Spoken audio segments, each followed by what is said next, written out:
I don't look my best. The mask put the lipstick all over my face. I still have red skin from trauma. I'm wearing this nasty, it's not nasty, but it's not the best shirt, and I'm filming myself. I haven't done my hair because it's too dangerous to do my hair here. I haven't done my nails because it's too dangerous to do my nails here. I don't know what to say when I go, like I just did today, out in the city of Washington, D.C., and I'm coming out of a room. Nobody normally would know I was in there. So when I come out, the two women I wrote about clearly know who I am. I'm not going to get into this anymore, okay? And they want to do like I've written about, the public display of all that stuff I've written about. Everybody, every American, this is not funny. Every American takes their turn. There have been multiple women killed right in front of me in this house.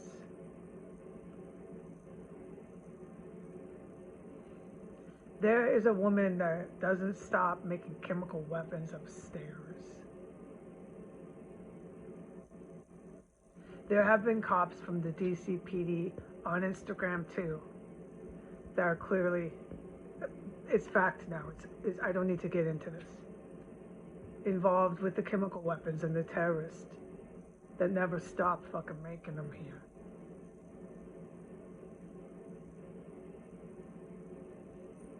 My heart is broke because somehow my family members are involved with the far right. It's all clear now. One thing that will happen is in time, things prove themselves. You don't always have to prove it. My, whatever the word, was to stay alive in this house. And I have. So now everything is pretty much out in the open. The helicopter last night, like I said, I don't know what they're always doing, okay? That was the first time I saw a helicopter ever in my life. Ever in my life have I seen that. But here at this house, that was the first time I saw a helicopter. My eyes are bloodshot here. It is real. Okay? I'm going to pivot. Those construction guys, every time I step out, go bonkers. I'm not going to do this for you on the film no more, man. Thank fucking God the cops know. It is so fucking scary in Washington, D.C. My hand to God, I'm telling the world now about it. Washington, D.C. is so fucking scary. Look at me. Now I'll go back to what I was saying.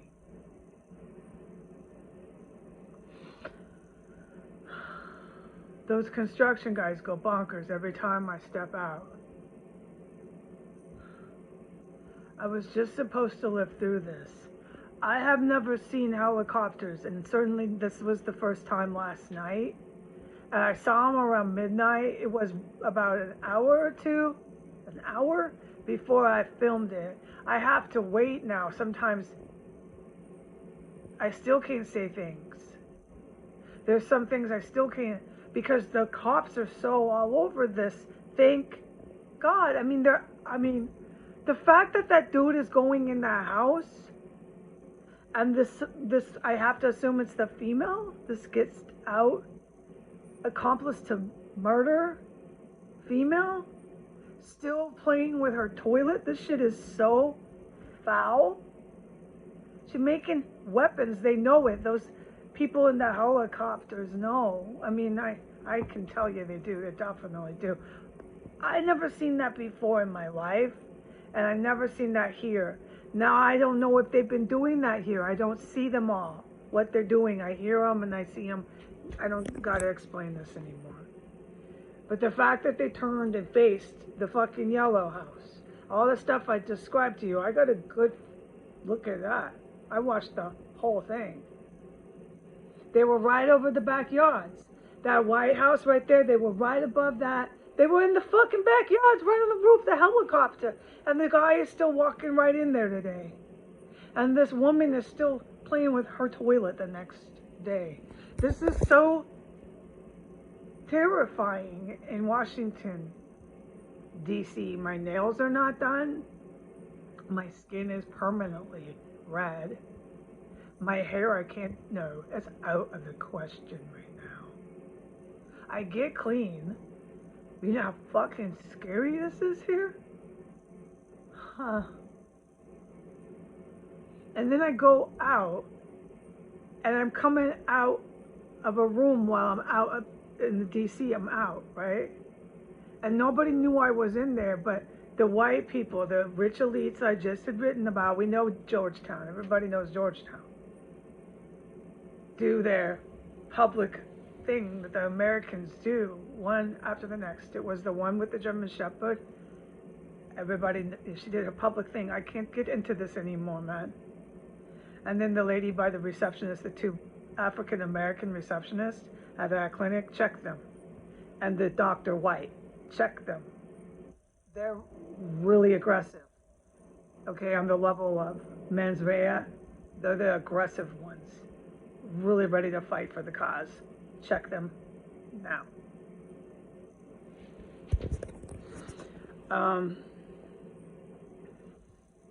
But the white female that was leaning up, all chummy, with the two Afro receptionists. Same thing as the white female with the German Shepherd. It's bam, bam, and I've been saying that. I don't gotta do that no more here. There's cops involved. They went too far. They started killing people and making weapons in this house. They went too far. But the city stands by all of this, and I don't gotta explain this to anyone. I don't have to do this anymore.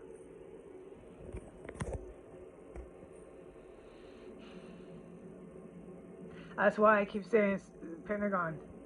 I know I don't look my best. I will when I get out of here. I'm a nice looking lady. I'll do my hair again. My skin won't be red. It's okay. Thank God I didn't get hurt here. That's what matters. But that's why I keep writing Pentagon. You're not under civilian control anymore. Or this thing that the country's constitution, yeah, you know, thank you. No, those days are over. Pentagon, you need to defend yourself. Okay? It's time that you start defending yourself and your country, because this is real business here.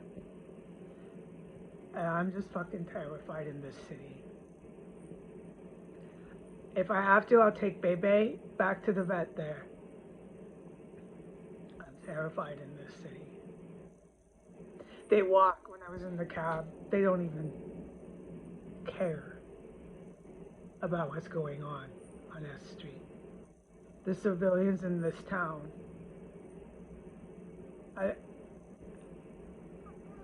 I'm dumbfounded. I'm dumb. It makes sense though.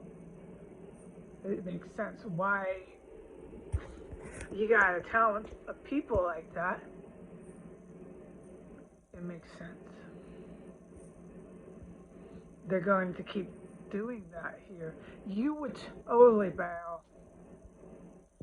I don't know who these people are. The Pentagon. That's what Jesus says. No one talks to me. We know that. They isolate me. But that's like, whoa, somebody's don't like that Yellow House and they got fucking helicopters. It's got to be the Pentagon, Heidi. So I'm like in shock that fucking dude is still, that white guy goes, okay, I can say a little bit. That guy, you got the photo. He go from the door to the yard. That's his job. I can't say no more. And I can't talk about the back fucking yards. No, he wasn't there duking it out with the agents. I heard all that shit. I saw all this shit for weeks. That white guy wasn't. He's one of the skitsed ones. There was some serious fucking people here doing that kind of stuff. It wasn't the white female, the schizos. My guidance is that guy and her, they're schizos. I would believe it. And they're looking up at those kind of helicopters while they're like majorly in trouble. Yeah. This lady and this man are totally desperate, and it's on film now, saying that this or that. There's strange things, okay? They're schizos. I don't need to worry about what they say. It's their whereabouts and their actions, their whereabouts and their actions that I gotta be careful what I talk about. Because there's like these other bad guys that they know. Get it right. And the cops who are keeping me safe know all that. And that's the one thing they want me to get through my head.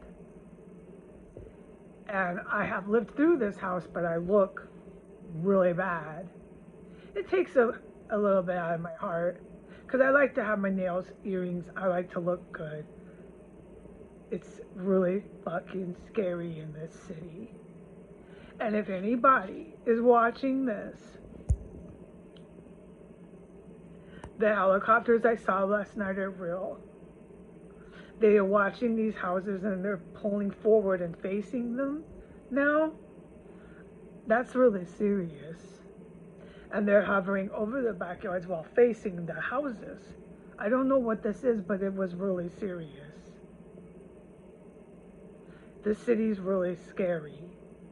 All I do is talk about what has happened here, the dead bodies I smell. And then when I go out, they hate me for living through it. That's all that you would fucking interpret. Nobody smiles. Everybody stands broad-shouldered, ready to fight you. I'm not making this up. I couldn't believe the veterinarian man.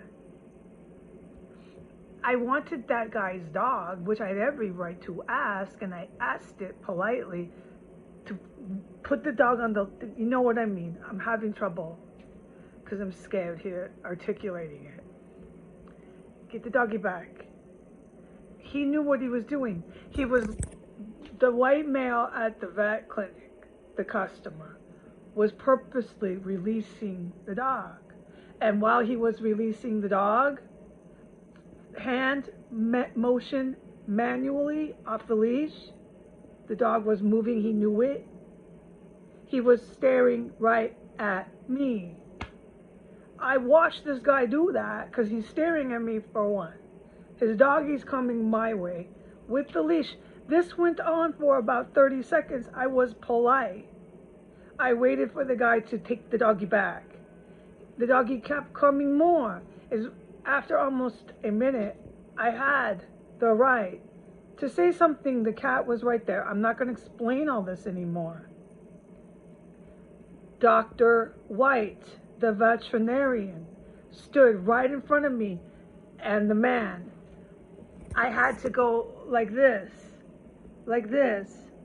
to be able to make eye contact with the man and the big, very large greyhound purebred dog.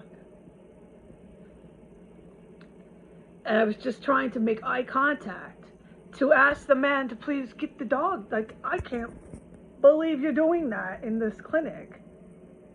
Dr. White stood in front of me, right in between, so I could not see that man. In his defense, Dr. White's shoulders broad, big. Dr. White's, his feet strong, like he wanted to fight. I'm standing there with my cat. I don't want to fight with the vet. No, I don't even want to talk to this guy. I want to take care of my cat. Then he tried to lure me in, this doctor, with a verbal argument. I tried to take a picture at that point, because the doctor had started this to escalate. It was definitely Dr. White. Well, of course, you could tell by the body language alone and all of the above. He was telling me when he stood there, broad-shouldered, that I couldn't talk to the man. He was literally protecting that man. I need to tell the top cop that. That man with the greyhound dog at that vet, he would not let me take a picture of, which was probably not the best thing for me to react to, think, to do, but so what?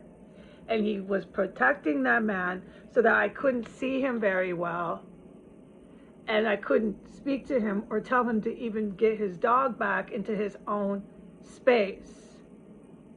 Dr. White was protecting that man.